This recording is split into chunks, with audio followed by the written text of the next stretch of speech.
Hello and welcome to my channel. My name is Catherine and I am a flight attendant for a British airline. This channel is pretty much going to be about the trips that I'm going to go on and take you guys along on.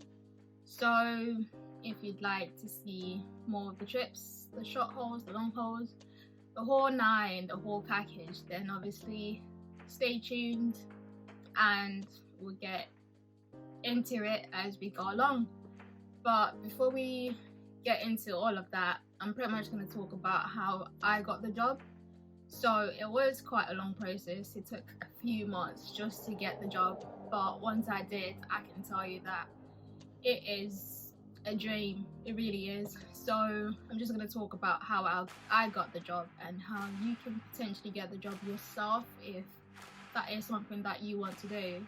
So when the company started recruiting, I sent in my CV. So I sent my CV in on the 15th of September, and once you send your CV in, they get you to do like this online assessment thing.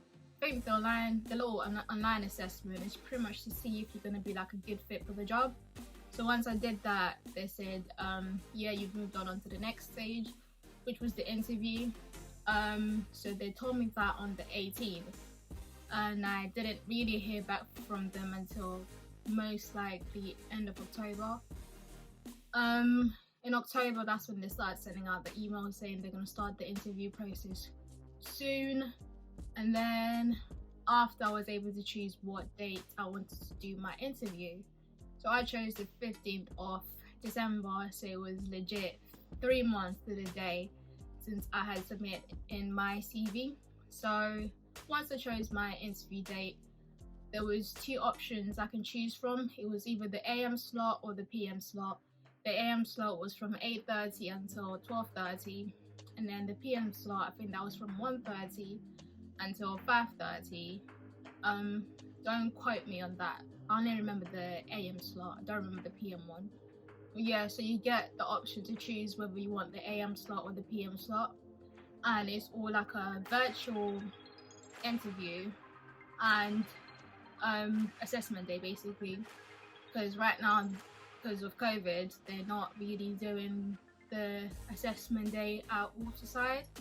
So on the assessment day, you're pretty much like in a virtual group with like other candidates. In my group, I think there was about 24, but I've heard that it can go up to like 30.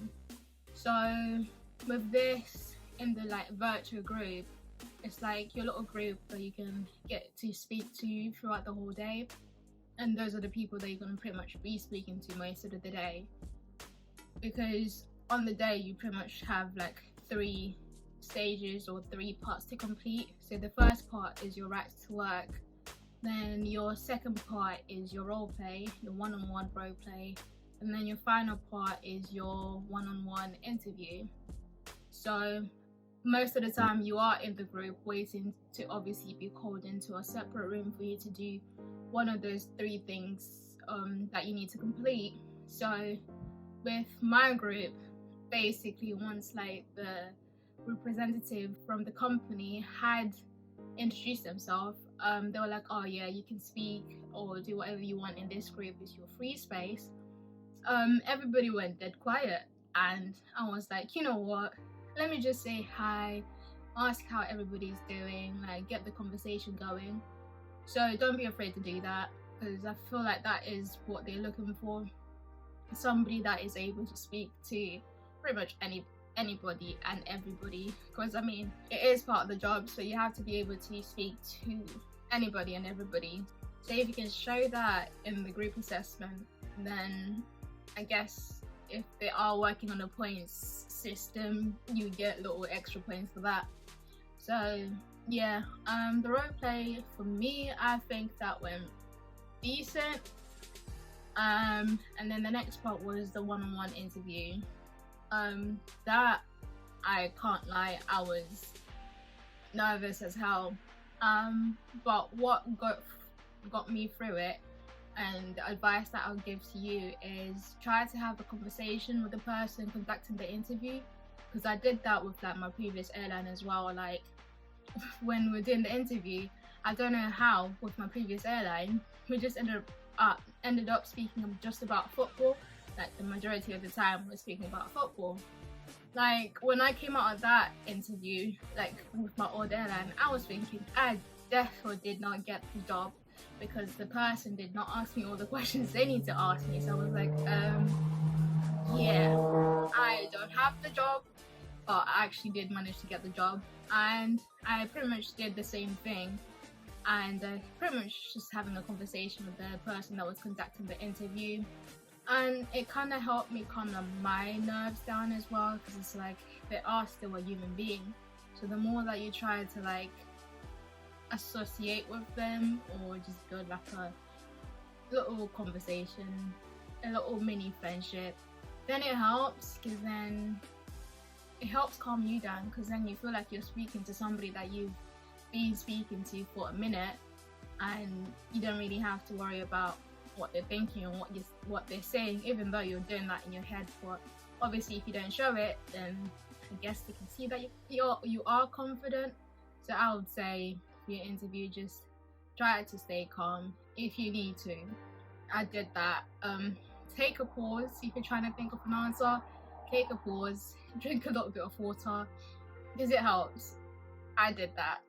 There was a question that I didn't really have the answer to, so I just took a pause, drank some water whilst thinking of the answer, and once I was ready to answer the question, then I proceeded to answer the question. So if you need to take a pause, it's not time, so you can say whatever you want to say, however you want to say it, but just be mindful of what you do say if you have worked for other airlines as well.